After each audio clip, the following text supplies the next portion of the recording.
Picture this.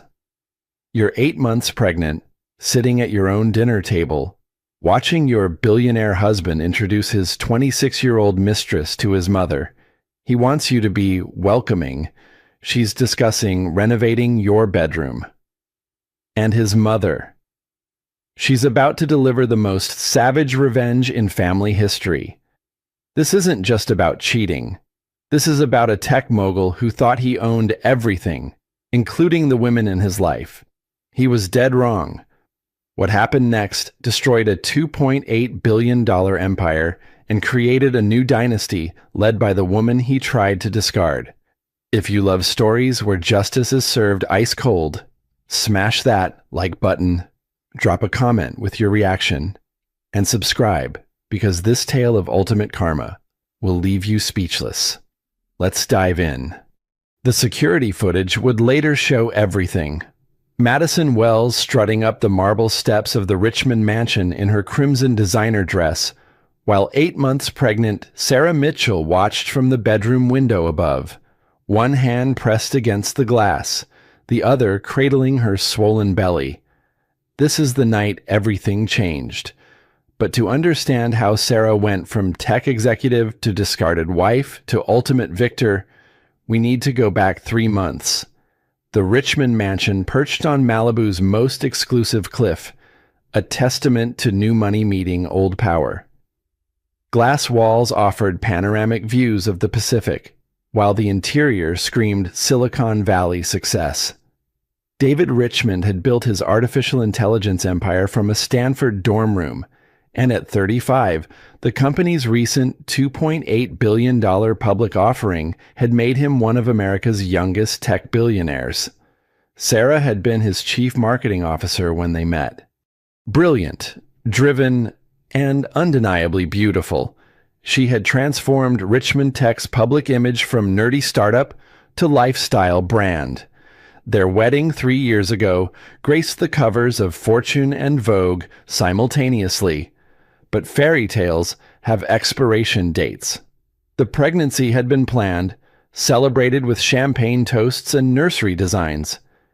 David had seemed thrilled during those first magical weeks, his hands constantly finding her still flat stomach, whispering about their future family dynasty. Then something shifted. It started subtly. Phone calls taken in other rooms. Weekend trips to quote-unquote urgent investor meetings. The man who once couldn't keep his hands off her now treated her like fragile cargo, more obligation than desire. Sarah first suspected something was wrong when she found the Tiffany receipt, $2,000 for a tennis bracelet she had never received. When she asked David about it, he claimed it was for his assistant's birthday. His assistant was a 57-year-old man named Robert. The Instagram discovery came by accident. Sarah was researching influencer partnerships for a campaign when she stumbled across Madison Wells's profile. 26 years old, blonde, and devastatingly beautiful. Madison documented her luxury lifestyle for 300,000 followers. Her mess bags, private jets, 5-star restaurants, and in the background of several recent posts, Sarah recognized a familiar figure, David's distinctive profile, his custom Patek Philippe watch, even his lucky Stanford class ring. The photos were carefully cropped, but Sarah knew. A woman doesn't spend 7 years with a man without memorizing every detail of his appearance. That night, she confronted him in their bedroom, overlooking the twinkling lights of the coast. "Who is Madison Wells?" she asked, her voice steady despite her racing heart. David barely looked up from his laptop. "Never heard of her." "Why, she's been posting photos from your business trips." "Sarah, you're being paranoid. Pregnancy hormones can make women imagine things." The dismissal stung worse than any slap. "Pregnancy hormones? David, I'm not crazy. I saw the photos." "You saw coincidences. Los Angeles is a small town for people in our circles." He finally closed the laptop, his expression shifting to concerned husband mode. "Honey, I need you to focus on staying healthy for our baby. This stress isn't good for either of you." The gaslighting was masterful. By the end of the conversation, Sarah found herself apologizing for bringing it up, but the doubts had taken root. 2 weeks later, Sarah made a discovery that shattered any remaining illusions. She had been looking for their insurance documents in David's home office when she found the hotel receipts. Not just one or two, but dozens, spanning the past 4 months. The Four Seasons, Chicago. The Ritz-Carlton, San Francisco. The St. Regis, New York. All charged to David's personal American Express. Each receipt showed the same pattern luxury suites, room service for 2, late checkout times. Sarah's hands trembled as she photographed each receipt with her phone. The dates matched perfectly with David's claimed business trips. But the charges told a different story. Champagne, spa services, multiple dinners. This wasn't business. This was romance. The financial reality hit her like a physical blow. During their marriage, Sarah had gradually transferred her assets into joint accounts that David managed. Her own career had been sacrificed bit by bit as she took on more responsibilities as Richmond Tech's first lady. Charity galas, investor dinners, the endless social obligations that came with being married to a billionaire. Now, at 8 months pregnant with no independent income, she was completely dependent on a man who was systematically replacing her. Her sister Ashley flew down from San Francisco that weekend. A successful divorce attorney, Ashley took one look at the evidence and went into full legal mode. "Sarah, this is textbook. He's been planning this for months. Look at the pattern. He's isolating you financially, emotionally, and socially." They sat in the mansion's pristine kitchen, documents spread across the marble island. Outside, the Pacific waves crashed against the cliffs with relentless force. "What are my options?" Sarah asked, her voice barely above a whisper. "Legally, you're in a strong position. California is a community property state. You're entitled to half of everything acquired during the marriage. The problem is liquid assets. He can freeze accounts, claim business emergencies." "And the baby?" Ashley's expression darkened. "That's where it gets complicated. If he claims you're unstable, if he manufactures a mental health crisis, he could fight for primary custody." The words hung between them like a death sentence. Sarah had given up everything for this marriage, this family. Now she was trapped. That evening, David returned from another quote-unquote investor meeting, whistling as he walked through the front door. He found Sarah in the living room, staring out at the darkening ocean. "How was your day, honey?" His tone was cheerful, almost mocking. "Ashley came to visit." "Oh, how is she?" David moved to the bar, pouring himself a scotch. He didn't offer Sarah anything. "She's concerned about us, about our marriage." David's hand paused for just a moment before continuing to pour. "Ashley never liked me. I wouldn't put too much stock in her opinions.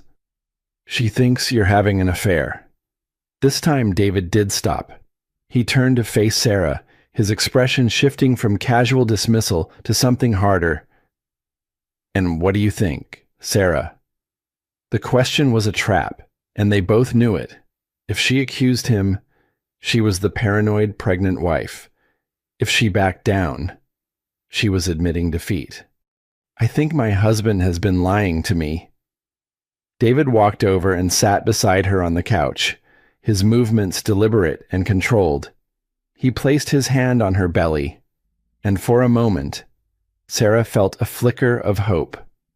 "Sarah, I love you. I love our baby. But I need you to trust me. These next few months are crucial for the company. The IPO was just the beginning.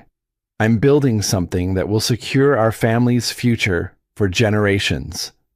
His words were honey over poison. Sarah wanted desperately to believe him, to return to the fantasy of their perfect life. Then why does it feel like you're pulling away from me? I'm not pulling away. I'm protecting what we've built. Sometimes that means making difficult choices, keeping certain business relationships separate from our personal life.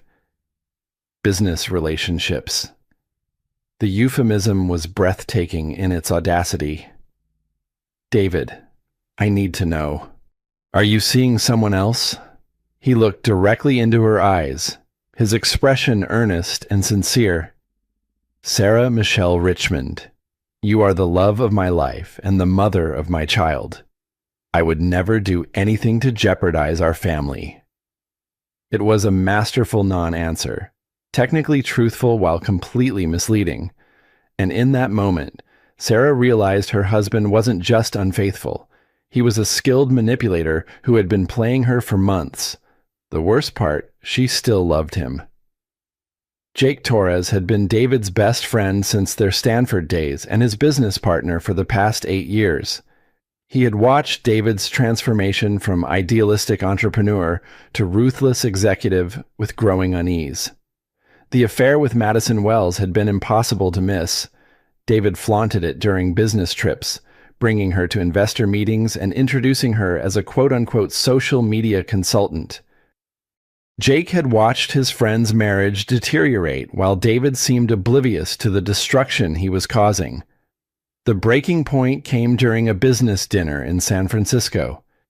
David had brought Madison, of course, while Sarah remained in Malibu, too pregnant to travel. Jake watched Madison post Instagram stories from their table at the exclusive restaurant, tagging the location and making sure her 300,000 followers knew exactly where she was. "Doesn't this bother you?" Jake asked during a brief moment when Madison had excused herself. "What?" David seemed genuinely confused. "Your wife is 8 months pregnant and you're parading your mistress around San Francisco." David's expression hardened. "My personal life is my business. Jake, Sarah understands the demands of my position." "No, she doesn't. She has no idea what you're doing." "Sarah is focused on the baby, as she should be. I'm focused on building our empire." The casual dismissal of his pregnant wife was staggering. Jake realized his friend had become someone he barely recognized. That night, Jake made a decision that would change everything. He started documenting David's behavior, photos, videos, recordings of conversations. He told himself it was insurance, protection for the company if David's personal life became a public scandal. But deep down, he was gathering evidence for Sarah. The next morning, Jake called Sarah from his hotel room. "Sarah, it's Jake. We need to talk." Her voice was tired, defeated. "If this is about David, I don't think I want to know. You deserve better than this. You deserve the truth." They met at a coffee shop in Manhattan Beach, far from Malibu's prying eyes. Jake brought a manila envelope filled with photos and documents. "This has been going on for 6 months, he said, sliding the envelope across the table. "I'm sorry, Sarah. I should have told you sooner." Sarah's hands shook as she opened the envelope. Photo after photo of David and Madison together. Hotel lobbies, restaurants, private jets. In several pictures, Madison was clearly wearing expensive jewelry that Sarah had never seen. "There's more," Jake said quietly. "He's been using company resources to support her lifestyle. The private jet, the hotels, even her rent. It's technically embezzlement." Sarah stared at a photo of David kissing Madison on a yacht. The timestamp showed it was taken 3 weeks ago, the same day Sarah had her baby shower. "Why are you showing me this?" "Because you're my friend too. And because what he's doing isn't just morally wrong, it's illegal. He's using shareholder money to fund his affair." The implications were staggering. Not only was David betraying her personally, but he was risking everything they had built professionally. "What should I do?" Jake leaned forward, his expression serious. Document everything. Get a lawyer. And whatever you do, don't let him know you have this information until you're ready to use it. That afternoon, Sarah sat in her car outside the coffee shop, staring at the evidence of her husband's betrayal. Her phone buzzed with a text from David. Working late tonight. Don't wait up. Love you. The casual lie, delivered with a heart emoji, was almost funny in its audacity. Sarah made 2 phone calls. The first was to Ashley, asking her to come back to Los Angeles immediately. The second was to Elena Richmond, David's mother. Elena had never been warm toward Sarah, viewing her as an outsider who had somehow infiltrated their family dynasty. But she was also a former federal judge with strong opinions about honor and integrity. Elena, I need to speak with you about David. It's urgent. The older woman's voice was crisp, businesslike. What about David? I believe he's having an affair. I have evidence. A long pause. I see. We should discuss this in person. They arranged to meet the following day at Elena's Pasadena estate. As Sarah hung up, she wondered if she was making a mistake. Elena might side with her son, might use the information against Sarah in a custody battle.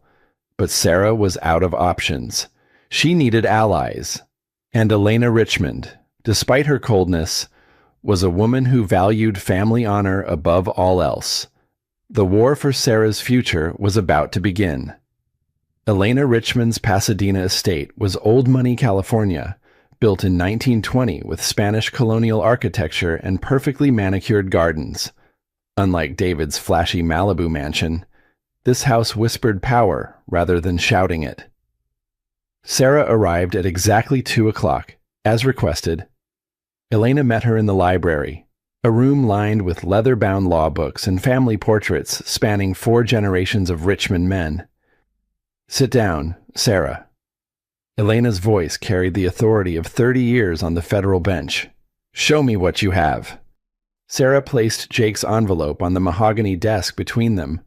Elena examined each photo methodically, her expression revealing nothing. When she finished, she leaned back in her chair. How long have you known? Suspected for months. Confirmed last week.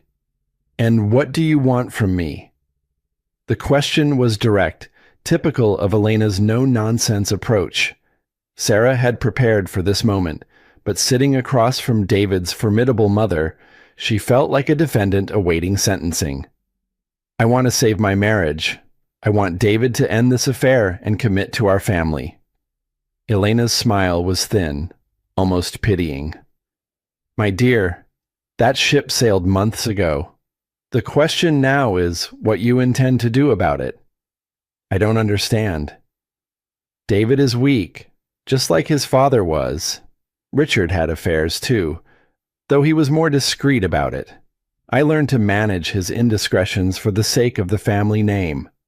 The revelation was staggering. Elena was admitting that infidelity was a Richmond family tradition. Are you suggesting I should just accept this? I'm suggesting you need to decide what kind of woman you are. Are you a victim, or are you a survivor?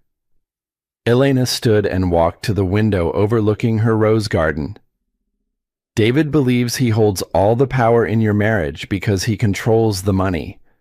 What he doesn't understand is that real power in this family has always rested elsewhere.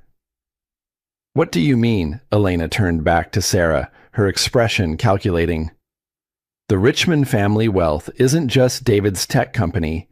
We have real estate holdings, investment portfolios, and trust funds that predate his birth by decades. David likes to think he's a self-made billionaire, but he's built his empire on the foundation I provided. The implications were starting to dawn on Sarah. You're saying you still control the family assets. I'm saying that David's recent behavior has forced me to reevaluate certain arrangements. A man who embezzles company funds to support his mistress is not someone I trust with the family legacy. Elena returned to her desk and opened a drawer, removing a thick legal document. I had my attorneys prepare this last month, after reports of David's behavior reached me through other channels.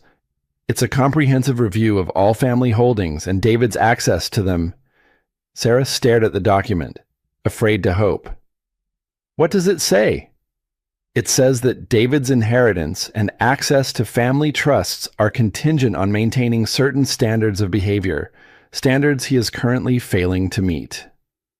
The room fell silent except for the ticking of an antique grandfather clock. Sarah felt like she was standing at the edge of a cliff, about to make a leap that would change everything.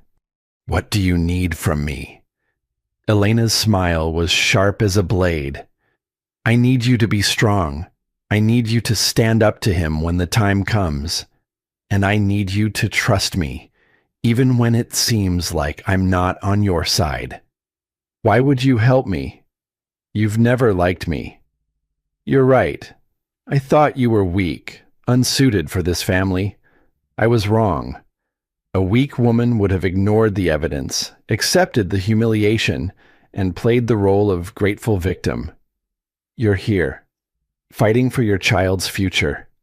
That tells me everything I need to know about your character. Elena walked around the desk and placed a hand on Sarah's shoulder. My granddaughter deserves better than a father who thinks women are disposable. If David won't be the man this family needs, then perhaps it's time for new leadership. As Sarah drove home to Malibu, her mind raced with possibilities. Elena's support changed everything, but it also raised the stakes. This wasn't just about her marriage anymore. This was about the future of the Richmond family dynasty. Her phone buzzed with a text from David. Home late again tonight. Big investor meeting. Sarah smiled grimly. Let him think he was winning. Soon, David Richmond would learn that betraying his family came with a price he never imagined. The real game was just beginning. David made the announcement on a Tuesday morning over breakfast, as casually as if he were discussing the weather.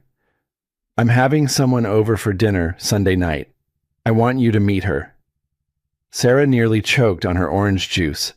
They were sitting in their glass-walled breakfast nook, the Pacific Ocean stretching endlessly beyond the windows.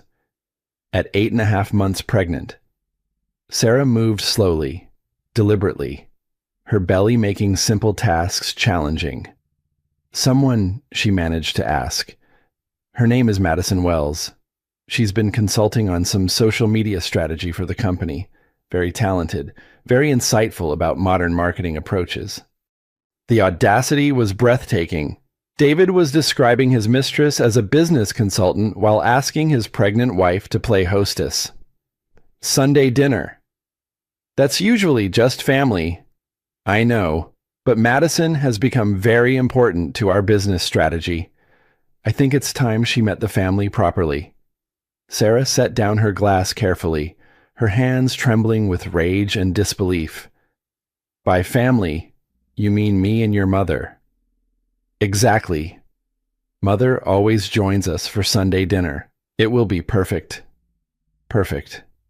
The word hung in the air like a curse. David wanted to parade his mistress in front of his pregnant wife and his mother, using their family tradition as a stage for his betrayal.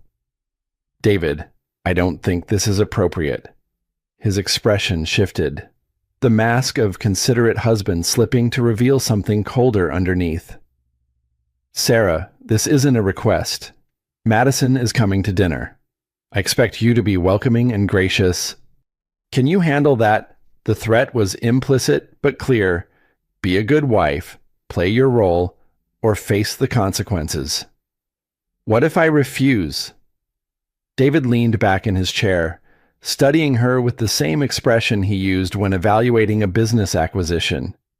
Then you'll be making a very poor choice for someone in your position. The words hit like a physical blow. Your position, not our position, not the family's position, her position, as if she were an employee who could be fired rather than his wife and the mother of his child. I need time to think about this. There's nothing to think about. Madison is coming Sunday. End of discussion. David stood, kissed the top of Sarah's head with performative affection, and walked away, leaving her alone with the wreckage of their marriage scattered across the breakfast table. That afternoon, Sarah called Elena. He's bringing her here, to our home, for Sunday dinner. Elena's silence stretched for so long that Sarah wondered if the call had dropped. Elena, are you there? I'm here, and I'm not surprised. This is exactly what I expected him to do. What do you mean? David is testing boundaries, seeing how far he can push before anyone pushes back. He's counting on you to be too shocked, too pregnant, too dependent to fight back. Maybe I should just leave, pack a bag, and go stay with Ashley until the baby comes. No. Elena's voice was sharp. That's exactly what he wants. If you run, you're abandoning your territory. You're admitting defeat before the real battle begins. Then what should I do? You should attend dinner. You should be the perfect hostess, and you should let David hang himself with his own rope. Elena's plan was simple, but terrifying. Let David orchestrate his own downfall. Let him believe he was winning, while she documented every moment of his cruelty. Elena, I don't know if I'm strong enough for this. Sarah, in 3 months, you'll be responsible for my granddaughter's future. David has shown you exactly who he is. The question is, who are you going to be? The next few days passed in a haze of preparation and dread. David acted like a man planning a celebration, discussing wine pairings with their housekeeper and arranging for flowers to be delivered. He was orchestrating Sarah's humiliation with the same attention to detail he brought to business presentations. Saturday night. Sarah couldn't sleep. She lay in bed next to David, listening to his peaceful breathing, wondering how she had married a stranger. When had the man she loved become someone capable of such calculated cruelty? Her phone buzzed with a text from Ashley. Are you sure about this? It's not too late to change your mind. Sarah typed back, I'm staying. Some battles have to be fought. Sunday morning dawned clear and beautiful, the kind of perfect California day that belonged in postcards. Sarah spent the morning getting ready, choosing her outfit carefully, a flowing navy dress that accommodated her pregnancy while maintaining her dignity, simple jewelry, understated makeup. She wanted to look like what she was, the lady of the house. At 6:30, the doorbell rang. Sarah heard David's footsteps in the hallway, his voice bright with anticipation. Madison, you look absolutely stunning. From her position on the living room couch, Sarah could see them in the foyer. Madison Wells was even more beautiful in person than in her Instagram photos. Tall, blonde, perfect in the way that only came from excellent genetics and expensive maintenance. She wore a red dress that was clearly designer, probably costing more than most people's monthly salary. David, darling, this house is incredible. Madison's voice carried clearly through the open space. The views are just breathtaking. Wait until you see the sunset from the dining room. It's magical. They were speaking as if Sarah didn't exist, as if this were Madison's first visit to what would soon be her new home. Sarah placed her hands on her belly, feeling her daughter's strong kicks. Whatever happened tonight, she would fight for this child's future. She would not let David destroy their family without a battle. The war had officially begun.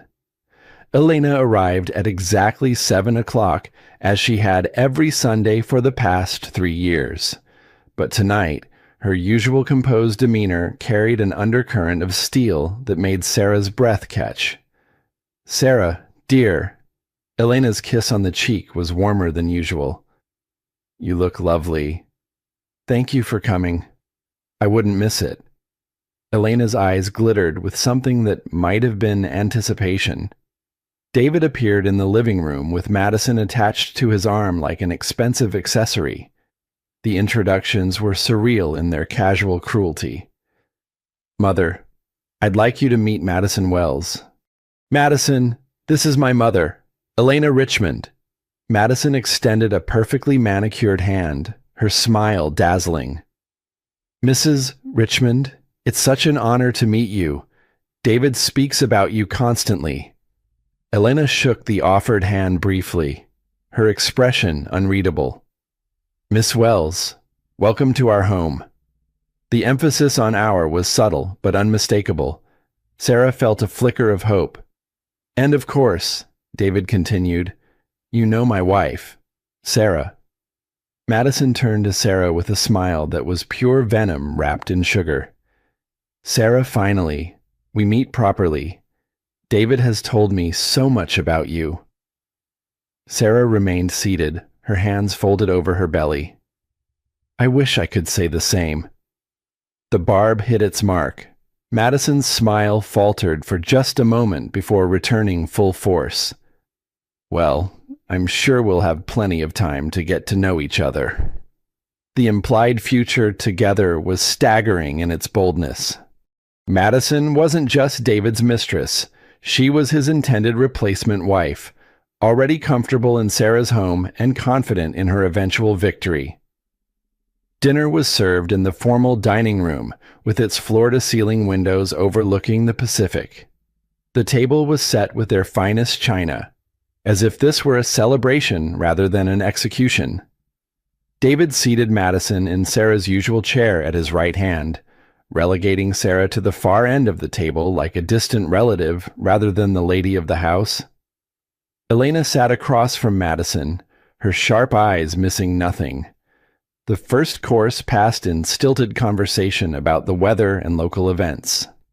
Madison dominated the discussion, her voice bright and animated as she described her latest Instagram collaborations and brand partnerships. "I'm actually working on a lifestyle book," Madison announced, twirling her wine glass. "A guide to living beautifully on any budget. Though I have to admit, my definition of budget might be a little skewed." She laughed, a sound like crystal bells. "How interesting," Elena said dryly. "And what qualifies you to give lifestyle advice?" Madison's smile tightened slightly. "Well, I've built a substantial following by sharing my authentic experiences. People trust my recommendations."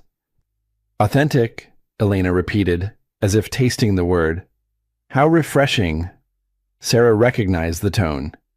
Elena was circling her prey, waiting for the perfect moment to strike.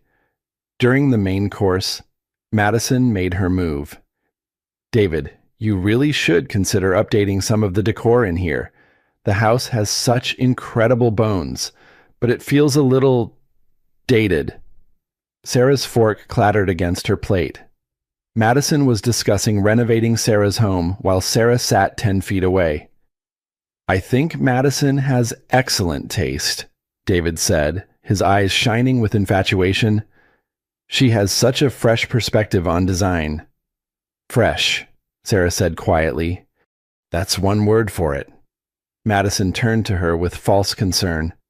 "Sarah, I hope you don't mind me making suggestions. I just see so much potential here. This could be one of the most beautiful homes in Malibu with the right updates." The audacity was breathtaking. Madison was planning her future in Sarah's present, discussing changes to a home she didn't own while the actual owner sat silently pregnant and powerless. "Actually," Madison continued, warming to her theme, "I was thinking the master suite could use a complete renovation, something more modern, more sophisticated." That was the final straw. Sarah started to push back from the table, her composure finally cracking, but Elena's voice cut through the tension like a knife. "Miss Wells, before you start planning renovations, perhaps you should understand exactly whose home you're in." The temperature in the room seemed to drop 10 degrees. David frowned, sensing danger but not understanding its source. "Mother, what do you mean?" Elena set down her wine glass with deliberate precision. I mean, David, that your assumptions about property ownership might be somewhat inaccurate. Sarah felt her heart stop. Elena was going off script, abandoning their plan to document David's behavior in favor of immediate action. I don't understand, David said, his voice tight with the first hints of concern. Elena reached into her purse and withdrew a manila envelope. Perhaps this will clarify things. She slid the envelope across the table, not to David, but to Sarah. Open it, dear. With trembling hands, Sarah opened the envelope and pulled out a thick legal document. The letterhead belonged to one of Los Angeles' most prestigious law firms. As she read the first page, her vision blurred with shock. What is this? David demanded, his voice rising. Elena's smile was sharp as winter. It's a deed transfer, David. This house, the Pasadena estate, and approximately 60% of what you consider your personal wealth now belongs to your wife. The silence that followed was deafening. Madison's face had gone white, her mouth opening and closing like a fish out of water.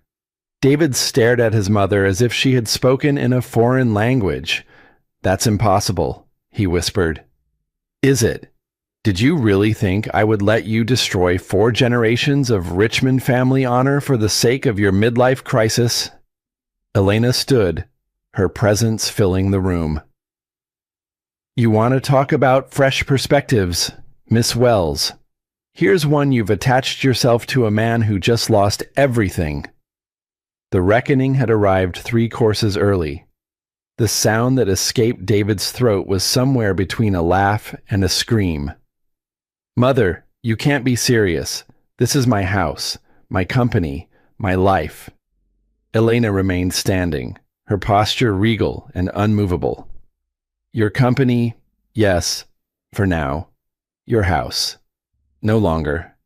Your life, that depends entirely on the choices you make in the next few minutes. Madison finally found her voice, though it came out as a strangled whisper. I don't understand what's happening. What's happening, Miss Wells, is that you've made the classic mistake of confusing a wealthy man with a powerful one. Elena's gaze could have cut glass. David has been living off family money for years, using Richmond family assets as collateral for his business ventures. Assets that I control through irrevocable trusts established long before his birth. Sarah stared at the deed in her hands, still struggling to process the magnitude of what was happening. The house, the real estate portfolio, the investment accounts, all of it was now in her name. David shot to his feet, his chair scraping violently against the hardwood floor. You can't do this. I'm your son. You are my son, which is why this breaks my heart. Elena's voice carried genuine sadness beneath the steel. But I will not allow you to destroy what your grandfather built because you've confused lust with love. This is about Madison, isn't it? You've never given her a chance. Elena laughed, a sound devoid of humor. David, this has nothing to do with Miss Wells specifically.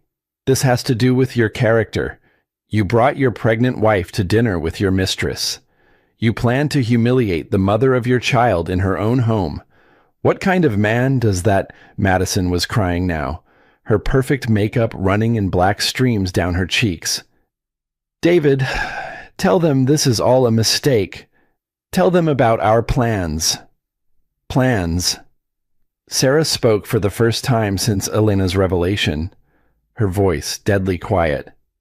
What plans? David's face flushed red, caught between his mother's judgment and his mistress's expectations. Sarah, I was going to tell you. After the baby came, we could work out an arrangement.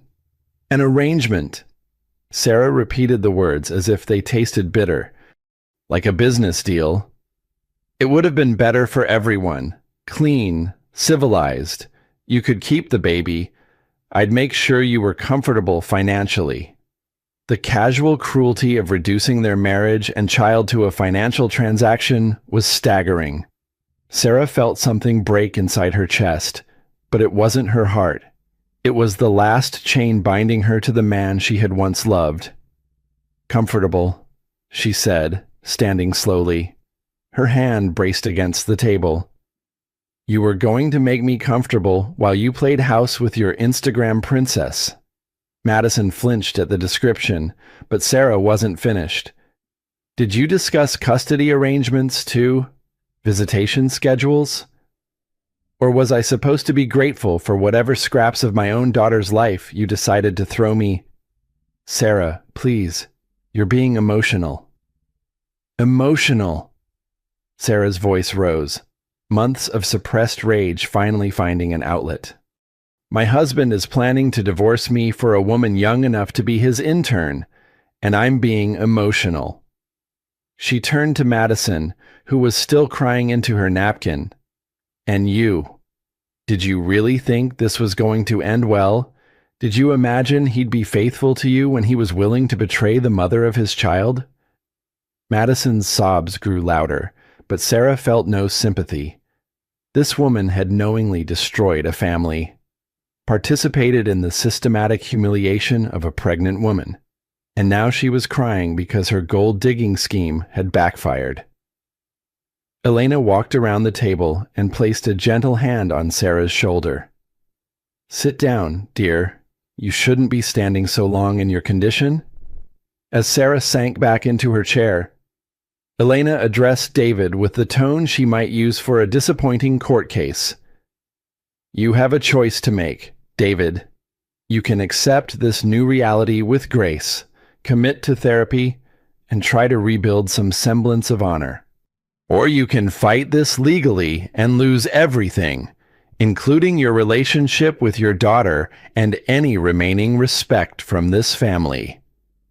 David looked around the room at his mother's implacable expression, at his pregnant wife's tears of rage and relief, at his mistress's complete breakdown, and seemed to finally understand the magnitude of his situation. "I need a lawyer," he said weakly. "You'll need several," Elena replied. "I'd recommend starting with a criminal attorney." "Criminal? Using corporate funds to support your affair constitutes embezzlement. David, my investigators have documented approximately $200,000 in company money spent on Miss Wells over the past 6 months. Hotel rooms, jewelry, travel expenses." Madison's head snapped up, her tears stopping abruptly. $200,000, David. You told me those were business expenses." The final betrayal was complete. David had lied to everyone, his wife, his mistress, his business partners, even himself. Elena's smile was thin but satisfied. "Miss Wells, I'd suggest you retain counsel as well. Conspiracy charges can be quite serious." As Madison stumbled toward the door, her designer heels clicking frantically against the floor, David made one last desperate play. "Mother, please, we can fix this. I made mistakes, but we're family." Elena's expression softened slightly, showing a glimpse of the mother beneath the judge. "David, you are my son, and I love you. But love doesn't mean enabling destruction. When you're ready to be the man your daughter deserves as a father, we can discuss your role in this family. Until then, I suggest you learn to live with the consequences of your choices." David looked at Sarah one final time, perhaps hoping for mercy or forgiveness. Instead, he found a woman he no longer recognized someone stronger than the person he had systematically undermined and betrayed. "Goodbye, David," Sarah said quietly. "I hope you find whatever it was you were looking for." As the front door slammed behind them, Sarah and Elena sat in the sudden silence of the empty dining room. The untouched dessert course remained on the table, a sweet ending to the most bitter meal of Sarah's life. "What happens now?" Sarah asked. Elena poured herself another glass of wine, her composure never wavering.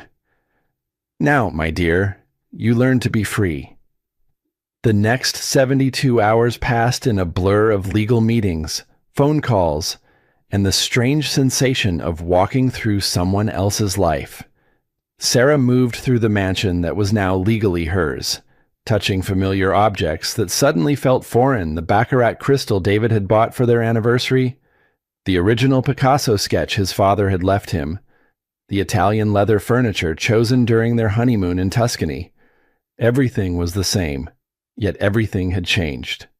Ashley arrived Monday morning with a team of lawyers, their briefcases and serious expressions transforming the living room into a war room. Papers spread across the coffee table like battle plans, custody agreements, restraining orders, corporate liability assessments.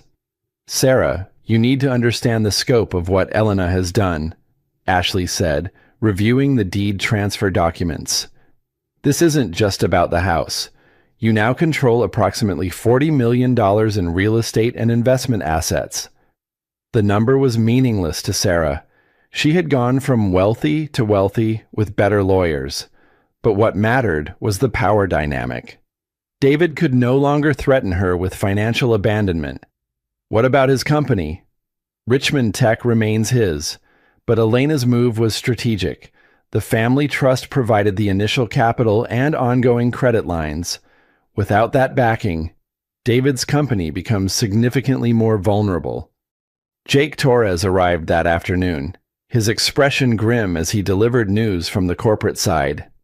The board called an emergency meeting this morning. Word of David's personal situation has leaked, and several major investors are asking questions about company finances. Sarah poured tea in the kitchen while Jake outlined the business implications. "How bad is it?" "Bad enough. Using corporate funds for personal expenses is a serious violation of fiduciary duty. The SEC will likely launch an investigation, even if David avoids criminal charges. His reputation as a CEO is finished." The irony wasn't lost on Sarah. David had risked everything for an affair that was now destroying the very empire he thought made him untouchable. "Jake, why did you help me?" "You and David built that company together." Jake was quiet for a long moment, staring out at the ocean. "Because some things matter more than business partnerships. What he did to you was unforgivable. What he did to your daughter's future was unforgivable." That evening, Sarah sat in the nursery she had decorated months earlier, running her hands over the crib David had assembled with such enthusiasm during the early days of her pregnancy. The room was painted a soft yellow, gender-neutral, and filled with hope for their shared future. Now it felt like a shrine to naivety. Her phone buzzed with a text from an unknown number. The message was short and devastating. "This isn't over. You'll regret this." Sarah forwarded the message to her legal team and blocked the number, but the threat lingered in her mind. David was angry, humiliated, and now dangerous. A man who felt he had nothing left to lose was capable of anything. Elena called that night with updates from her own intelligence network. "David is staying at the Four Seasons downtown. He's been calling family friends, trying to drum up support for challenging the trust transfers. So far, no one wants to get involved. And Madison, Miss Wells has retained counsel and is reportedly considering a tell-all interview with one of the entertainment news programs. Her publicist is positioning her as the victim of David's deception." Sarah almost laughed at the audacity. Madison, who had knowingly participated in destroying a marriage, was now claiming victim status. Can she cause problems? Legal problems? No. Public relations problems? Possibly. But Elena Richmond doesn't back down from fights, especially when her granddaughter's future is at stake. Wednesday morning brought the first contraction. Sarah was reading financial documents in bed when the pain hit. Sharp and unmistakable. She had been through false alarms before, but this felt different, urgent, demanding immediate attention. The drive to Cedars-Sinai took 20 minutes through Los Angeles traffic, with Elena behind the wheel and Ashley calling ahead to the medical team. Sarah breathed through the contractions, focusing on the one clear thought emerging from the chaos of the past week. Her daughter was coming into a different world than the one Sarah had planned. Not the perfect nuclear family Sarah had envisioned, but perhaps something better, a world where women protected each other, where strength mattered more than sentiment, where love was proven through actions rather than promises. Dr. Martinez met them at the emergency entrance, her calm professionalism immediately reassuring. "Sarah, how are you feeling?" "Like I'm ready to meet my daughter." Labor progressed quickly, as if her body was eager to finish what her life had started. Elena stayed by her side, holding her hand through the worst contractions and whispering encouragement that carried the weight of generations. "You're stronger than you know, Sarah. Stronger than David ever deserved."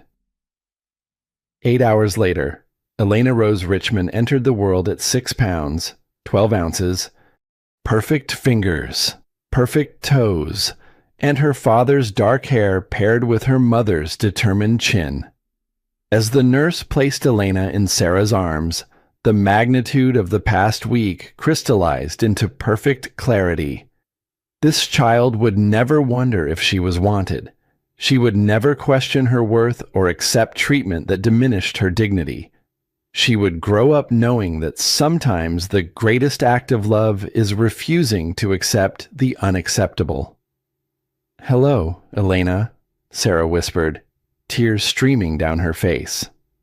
"Welcome to your kingdom." Elena Richmond the elder stood at the foot of the hospital bed, watching her namesake with an expression of pure joy. "She's beautiful, Sarah. Absolutely beautiful. She is, isn't she?" As if summoned by destiny. Sarah's phone buzzed with a text from David. "Heard about the baby. We need to talk." Sarah looked at the message, then at her daughter, then at the woman who had given her the strength to fight for both their futures. "Elena," she said to her mother-in-law, "would you like to hold your granddaughter?" As Elena cradled the baby with expert grandmother hands, Sarah deleted David's message without responding. Some conversations could wait. Some battles were already won. And some women were born to be queens. 3 months later, Sarah stood in the redesigned nursery, watching Elena sleep in the afternoon sunlight streaming through windows that now felt like her own. The past months had been a whirlwind of legal proceedings, media attention, and the exhausting joy of new motherhood. David's attempts to challenge the trust transfers had failed spectacularly. His lawyers discovered what Elena had known all along. The documents were ironclad, drafted by the best legal minds in California and reviewed by federal judges who owed Elena favors from her decades on the bench. Richmond Tech's IPO had cratered under SEC investigation, with David ultimately resigning as CEO to avoid criminal prosecution. The golden boy of Silicon Valley had become a cautionary tale about hubris and betrayal, his face appearing on business magazine covers with headlines like "The Fall of a Tech Titan" and "When Success Corrupts." Madison Wells had indeed given her tell-all interview, painting herself as an innocent victim seduced by a powerful older man. The public response was less sympathetic than she had hoped. Social media users dissected her Instagram posts with forensic precision, finding evidence of her calculated pursuit of wealthy men stretching back years. Her follower count plummeted, brand partnerships evaporated, and the lifestyle book deal was quietly canceled. But Sarah found that she cared less about their downfall than she had expected. Revenge, it turned out, was less satisfying than simply being free. "She's growing so fast," Elena said, entering the nursery with a cup of tea. The older woman had become a constant presence in their lives, her relationship with Sarah evolving from dutiful politeness to genuine affection. She smiled at me this morning. A real smile, not just gas. Elena laughed. Settling into the rocking chair, Sarah had moved from her own childhood bedroom. The Richmond women have always been early smilers. We know the power of charm. It was true. Little Elena was already showing signs of her grandmother's magnetic personality, capturing the attention of everyone from the pediatrician to the grocery store cashier with her bright eyes and ready grin. "I got a call from Jake today," Sarah said, adjusting the baby's blanket. "The board wants to offer me a consulting position with the new leadership team." "Are you interested?" Sarah considered the question. Richmond Tech represented her old life, the world she had inhabited as David's wife rather than her own person. But it also represented opportunity, a chance to rebuild something broken into something better. Maybe, not full-time, obviously, but Elena deserves to inherit something more than just real estate and investment accounts. She deserves a legacy she can be proud of. Elena Richmond smiled with approval. "My granddaughter is fortunate to have such a forward-thinking mother." The doorbell interrupted their conversation, followed by Ashley's voice calling from downstairs. Sarah's sister had extended her stay indefinitely, claiming she needed a vacation from San Francisco's legal pressure cooker, but really wanting to help navigate Sarah's new reality. "Sarah, you have visitors. Downstairs." Sarah found an unexpected delegation in her living room. 5 women in professional attire, ranging in age from their 30s to their 60s, all with the unmistakable bearing of wealth and influence. "Mrs. Richmond," the eldest said, extending her hand. "I'm Catherine Morrison. I believe you know my story." Sarah's breath caught. Catherine Morrison's divorce from her tech billionaire husband 3 years earlier had been front-page news, a brutal battle that exposed financial fraud and resulted in criminal charges.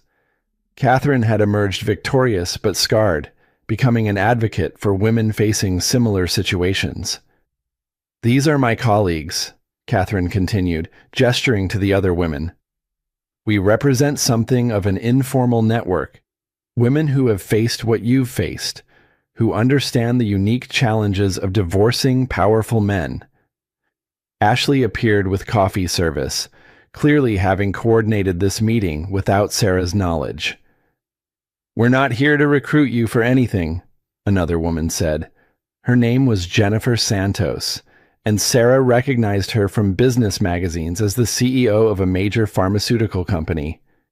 "We're here to offer support and share resources."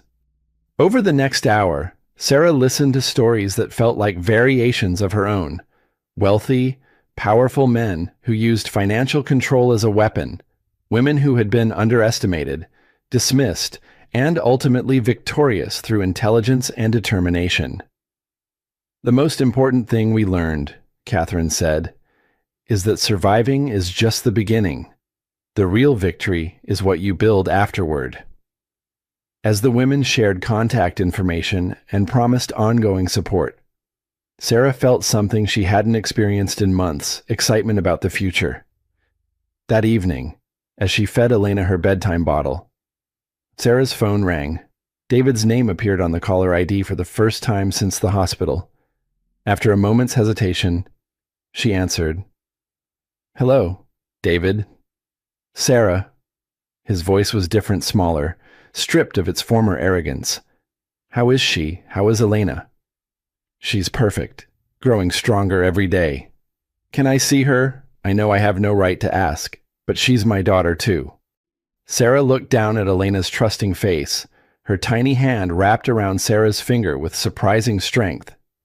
"David, you can see her, but it will be on my terms, in my house, with supervision, and you'll need to complete therapy and anger management first. I've already started both programs." The admission surprised her.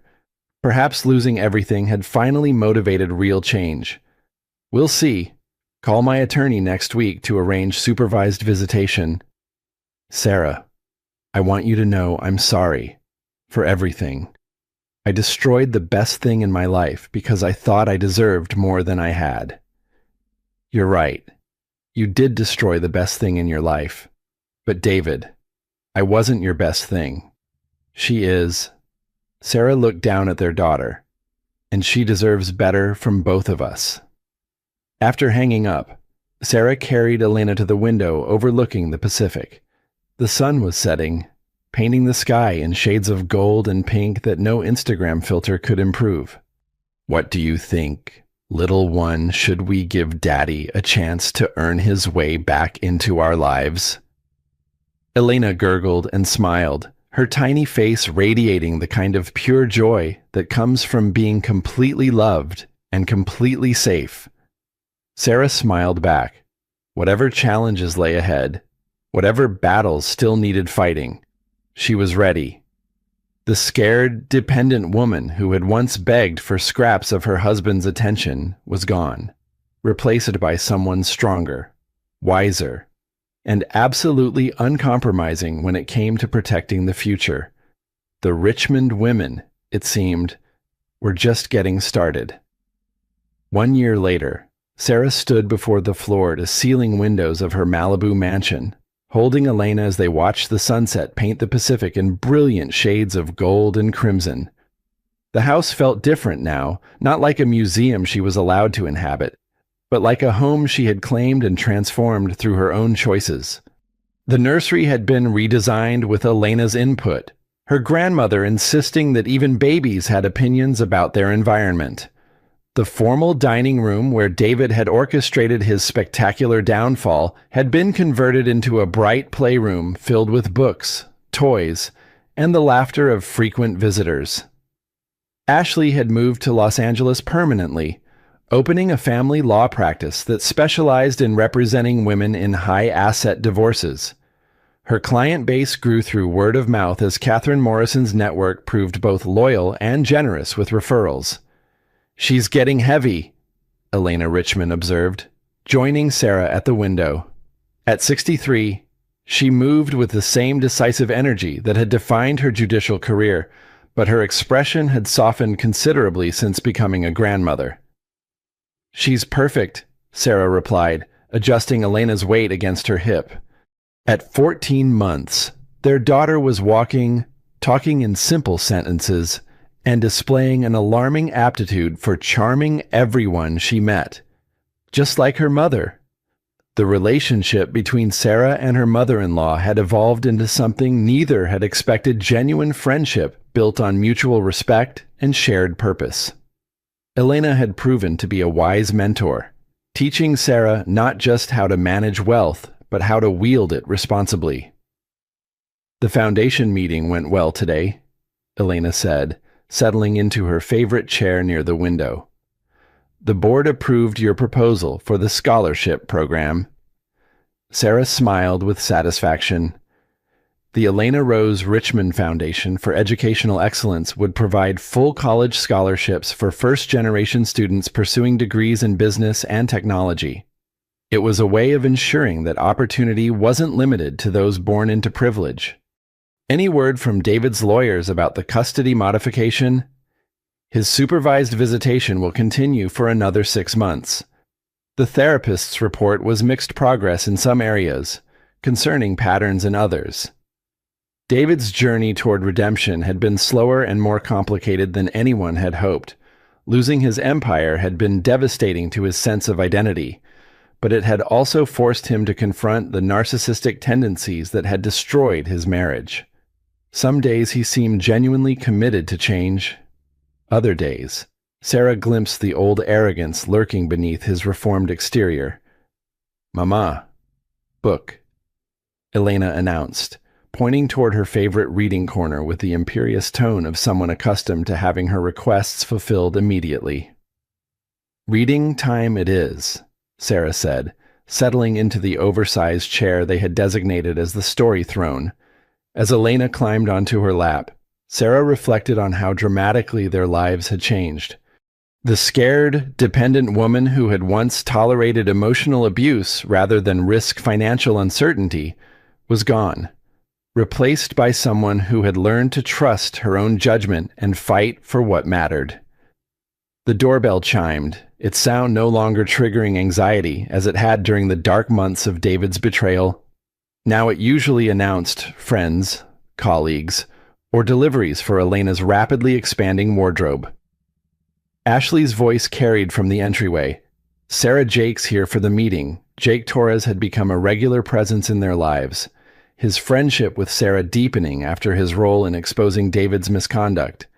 His new venture capital firm specialized in investing in women-led startups, using connections from Elena's network to identify promising opportunities. The quarterly review, Sarah remembered. I lost track of time. Over the past year, Sarah had gradually assumed a more active role in managing the Richmond family investments. What had started as necessity, someone needed to oversee the assets Elena had transferred, had evolved into genuine interest and aptitude for financial strategy. Elena, would you like to sit in on a business meeting? Sarah asked her daughter. You might learn something useful. Business. Elena clapped her hands enthusiastically, though she probably associated the word more with snacks than spreadsheets. In the dining room that had been converted to a conference space, Jake spread out portfolios and financial reports. Ashley joined them, her legal expertise crucial for understanding regulatory implications of various investment strategies. The tech portfolio is performing above projections, Jake said, highlighting several companies on his tablet. But I think we should consider diversifying into sustainable energy and biotechnology. What about the real estate holdings? Sarah asked, reviewing profit and loss statements with the fluency she had developed over months of intensive study. Strong performance across all markets. The commercial properties in downtown Los Angeles are particularly valuable given the urban development trends. Elena Richmond entered the room carrying a tea service, her movements graceful despite her age. How are our newest investments performing? The women-led startups are exceeding expectations, Ashley reported, particularly the educational technology company we funded last quarter. As they discussed portfolio allocation and investment strategies, Sarah marveled at how natural this felt. A year ago, she had been a wife who signed documents without reading them, trusting her husband to manage their financial future. Now she was making decisions that affected dozens of employees and thousands of students who would benefit from scholarship programs. Little Elena had fallen asleep in her lap, worn out by the excitement of a business meeting. Sarah smoothed her daughter's dark hair, thinking about the world she was building for her to inherit.